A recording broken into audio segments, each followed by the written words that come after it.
Bendiciones a todos mis hermanos en esta hora. Bien, voy a presentarles aquí el resumen de la clase del jueves pasado. Y de esa forma, ustedes saben que estábamos analizando el canon de la Biblia. Básicamente el canon viene de la palabra griega, que su etimología corresponde a regla o caña. Esto quiere decir que el canon que nosotros manejamos son los 66 libros que tienen las Sagradas Escrituras desde el Génesis hasta el Apocalipsis. 39 libros el Antiguo Testamento y 27 libros el Nuevo Testamento. Por todo corresponde el canon bíblico, o sea, es la regla por la cual nosotros nos regimos, es la regla por la cual nosotros nos sometemos. Eso es en cuanto a la palabra canon, ¿ok? Entonces, básicamente no se aceptan más libros por lo que ya fueron aprobados a través de la historia, a través de los años, estos libros fueron aprobados y es la clase que vamos a ver ahora cómo se aprobaron estos libros que manejamos nosotros en cuanto al canon bíblico. Entonces estamos hablando aquí que antes de Cristo se aprobó el canon del Antiguo Testamento, que corresponde a los libros desde el Génesis hasta Malaquías.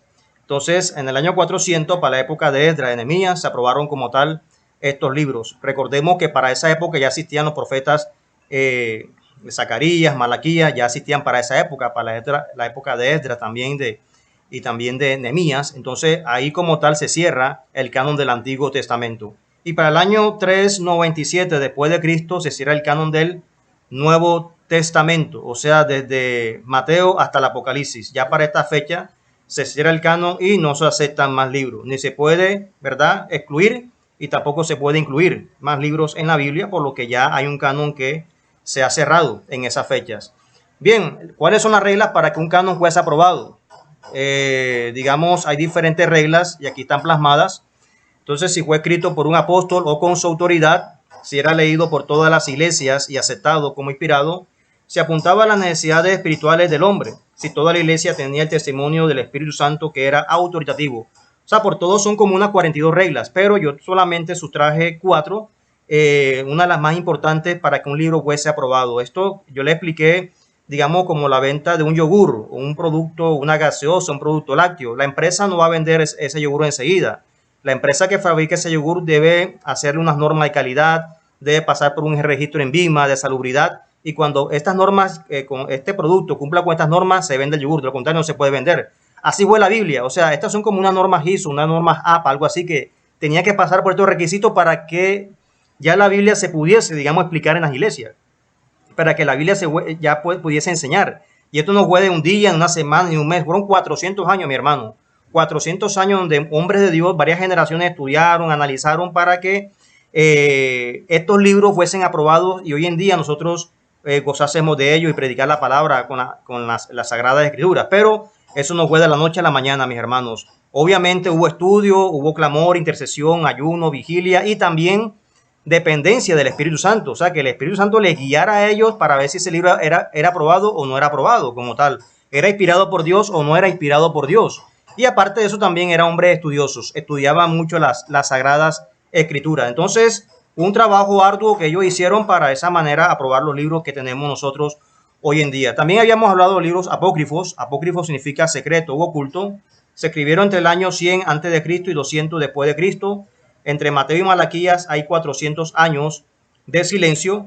Y en 1546 la Iglesia Católica incluye 11 libros apócrifos en la Biblia que manejamos nosotros. Recordemos que antes de esa fecha, 1546, la Iglesia Católica solamente tenía los 66 libros que manejamos nosotros, pero a raíz de la Reforma Protestante, Lutero, Calvino, Zwinglio, ellos para apoyar doctrinas, digamos, como el purgatorio, la oración a María, la oración de la misa y demás cosas, incluyen 11 libros en el canon bíblico que les acabo de explicar ahora mismo. Pero ya hoy en día la Iglesia Católica se ha dado cuenta de ese error que cometieron en el siglo XVI, siglo XV aproximadamente, y ya las versiones de las Biblias católicas que están saliendo hoy en día nada más tienen los 66 libros que manejamos nosotros. Ellos se dieron, obviamente, reconocieron ese error que hicieron en esa época. Y de esa manera, entre Mateo y Malaquías hay 400 años del silencio, donde no hubo profecía, no hubo predicación de la palabra, hasta el nacimiento de Jesucristo, básicamente ya en el libro de Mateos, ¿ok? En ese sentido. ¿Cómo es Dios? Entonces, también habíamos analizado los atributos de Dios. Esto tiene que ver con el carácter de Dios, la forma en la cual Dios actúa en la humanidad. Y de esa forma habíamos mirado la inmutabilidad de Dios. Número 23, 19 dice: Dios no es hombre para que mienta, ni hijo de hombre para que se arrepienta. Él dijo y no hará, habló y no ejecutará. Entonces, cuando hablamos de la inmutabilidad de Dios, quiere decir que Dios no cambia. Pero lamentablemente los ateos, los agnósticos, toman este texto para decir que la Biblia se contradice. Y en ninguna manera la Biblia se contradice. Ellos dicen de que como la Biblia está afirmando de que Dios no es hombre para que mienta o se arrepienta, entonces ellos se van a Génesis 6:6, donde dice, y Dios se arrepintió de haber hecho el hombre, o también en eso, donde Dios se arrepintió de traer un mal contra Israel. Entonces yo dice, fíjate que Dios se arrepiente. Y número acá está diciendo que él no se arrepiente, pero él sí se arrepiente. Entonces hay que ver quién dijo esta palabra, quién enseñó esto. Y yo les comenté que Balaam fue el que había enseñado esta premisa como tal. Y básicamente aquí hay una medio verdad y una medio mentira. Ya ustedes saben los antecedentes de Balaam, que fue contratado por Balac para maldecir al pueblo judío. Así que no tenía buenos antecedentes este hombre. Entonces, es verdad, Dios no miente, pero que Dios se arrepiente y se arrepiente. O sea, Dios se arrepiente. Ahora bien, por causa del accionar del hombre, mas no se arrepiente de su esencia de ser Dios como tal. O sea, nunca va a decir, Dios nunca va a decir, me arrepiento de ser Dios. En ninguna manera Dios va a decir eso. Pero Dios sí puede cambiar, digamos, en su accionar, pero de acuerdo a la decisión que tome el hombre. ¿Ok? Entonces, cuando Dios cambia, pero en su accionar solamente. Pero en su esencia como Dios, Él nunca va a cambiar. Un ejemplo, el rey Ezequías. El rey Ezequías dio un decreto, un mandato, una orden. Él va a morir. Punto, dio una orden. Pero Ezequías se arrepiente. ¿Sabe? Ya miramos la decisión del hombre. Miren la decisión de Ezequías. Se arrepiente. ¿Y qué hace Dios? Cambia ese accionar, cambia ese decreto por misericordia. Entonces le otorgó 15 años más de vida. Entonces quiere decir de que Dios cambia en su accionar, mas no cambia en su esencia. Entonces, este texto aquí, digamos, básicamente es una mezcla entre medio verdad y medio mentira, por lo que en sí no concuerda bien lo que dijo, obviamente. ¿Quién está hablando aquí? Que es Balaam. No es que la Biblia se contradiga, no es que la Biblia tenga contradicción, no, en ninguna manera. Entonces hay que analizar bien el contexto y asimismo lo que nos está mostrando aquí las Sagradas Escrituras. La espiritualidad de Dios, Juan 4:24 dice que Dios es espíritu. Ok, habíamos hablado del antropoformismo, cuando la Biblia nos habla las manos de Dios, los ojos de Dios, los pies de Dios, eso es simbólico, antropomórfico. Y hasta la hora no sabemos en sí cómo es Dios, no sabemos su forma, pero Él es espíritu. De todos modos, lo vamos a ver. Aunque no sabemos cómo es Dios, pero lo vamos a ver. Jesús dijo, bienaventurados los de limpio corazón, porque ellos verán a Dios. Entonces, lo vamos a ver. A pesar de que no sabemos cómo es su forma, pero lo vamos a ver. Y la teofanía es la manifestación de Dios a través de fenómenos naturales. Digamos, la zarza ardiente, una teofanía de Dios, y la zarza hablaba. El torbellino que le habló a Job también es una teofanía como tal. El silbido apacible es una teofanía. Entonces, son las manifestaciones de Dios a través de fenómenos naturales. También habíamos hablado de la Trinidad. Deuteronomio 6:4 dice de que Dios no es hijo de hombre para que mienta, ni hijo de hombre para que se arrepienta. Entonces, de aquí, digamos, se agarran los testigos de Jehová y también los Jesús solo para decir de que es un solo Dios, que está hablando de un solo Dios. Pero si analizamos el texto bíblico en el hebreo, va a decir de la siguiente manera: Shema Yisrael Adonai Elohenu Adonai Echad. Así dice en los originales hebreos. Entonces el término Echad está hablando de una unidad compuesta.